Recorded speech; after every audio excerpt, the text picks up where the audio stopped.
Un produit qui se vend super bien au marché dans les stands physiques ne se vend pas autant bien en ligne parce que les stratégies sont complètement différentes.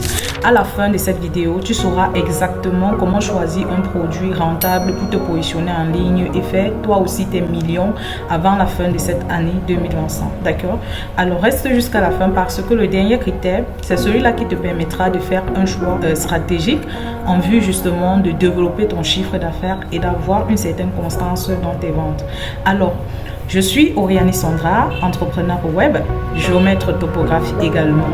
Alors, si c'est la première fois que tu me découvres, n'hésite pas de t'abonner à cette chaîne parce que sur cette chaîne, je partage régulièrement des contenus là qui vont apporter une certaine valeur et booster ton activité en ligne, booster également ta personne. Alors, la suite après le jingle.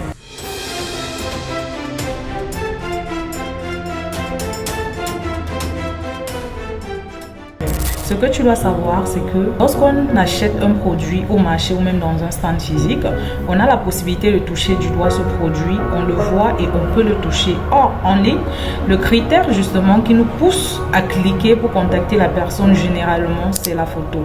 Alors, c'est la photo et il faut que la photo soit la plus belle que possible. Donc, l'un des premiers critères que tu dois prendre en compte de façon très sérieuse, c'est que ton produit doit faire l'effet waouh. D'accord? Lorsqu'on vend en ligne, on doit représenter le produit de la façon la plus belle que possible.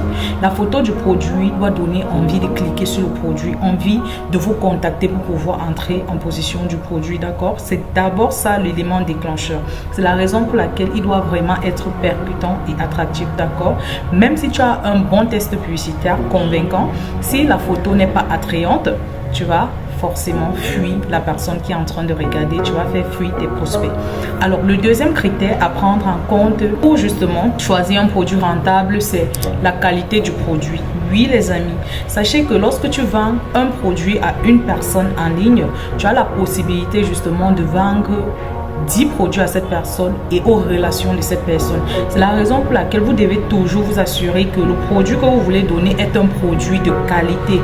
Un produit que lorsque le prospect va recevoir, le client va recevoir, il sera content d'avoir traité avec vous, il sera content d'avoir fait une bonne affaire avec vous. Donc, il faut vous assurer de la qualité du produit. Et même pour ceux-là qui achètent en Chine, ne faites jamais venir un stock de marchandises sans d'abord voir l'échantillon au préalable et ensuite sans faire inspecter vos produits par un inspecteur. D'ailleurs, dans ma formation sur Alibaba, je vous explique en détail comment contacter un inspecteur en Chine pour qu'il puisse justement mesurer, voir la qualité de vos produits et vous rassurer qu'effectivement vous êtes en train de faire une bonne affaire. Parce que oui, les photos sont hyper belles, mais il faut également que la qualité y soit. Le troisième critère à prendre en compte pour choisir un bon produit, c'est la demande. Les amis, avant de venir sur un marché, vous devez tout d'abord vous assurer que le produit que vous voulez vendre à une demande et se vend à une certaine fréquence. Si la fréquence est lente, vous sortirez les marchandises lentement et il y a des chances que vous finissez par manger votre capital. Donc, assurez-vous que vous aurez des marchandises que vous allez écouler facilement et faire venir un autre stock. Un produit qui se vend rapidement donne également beaucoup d'argent. Plus le marché est lent, plus vous perdez de l'argent. D'accord? La demande est hyper importante. C'est la raison pour laquelle vous devez prendre un moment pour étudier le marché.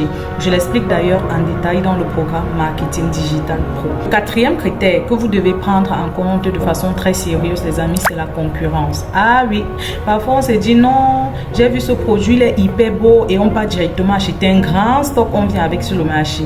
Les amis, j'ai commis cette erreur et la claque que le marché m'a donnée, je ne vais jamais oublier ça.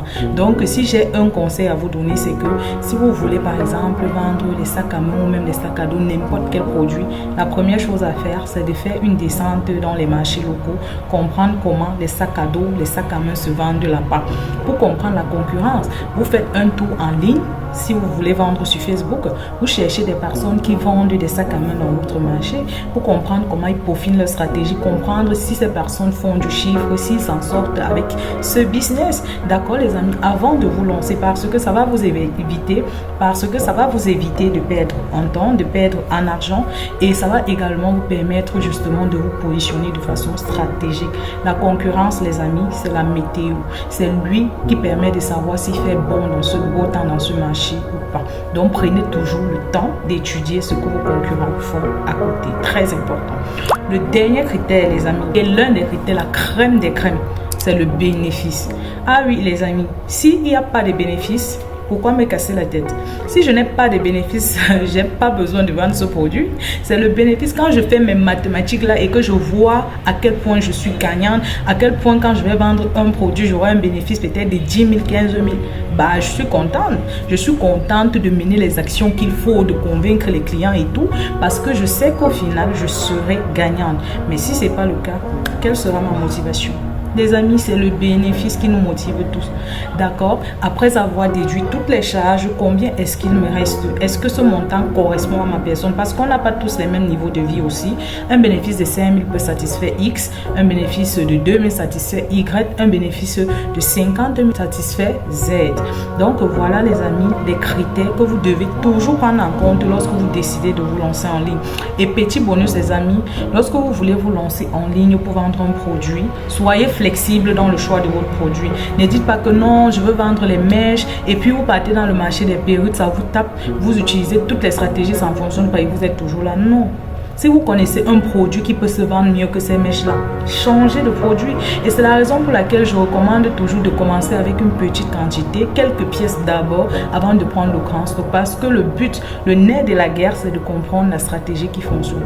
Une fois que la stratégie est peaufinée, les amis, le reste devient comme un jeu d'enfant. Alors, je suis Oriani Sandra, entrepreneur web, coach motivatrice, accompagnatrice.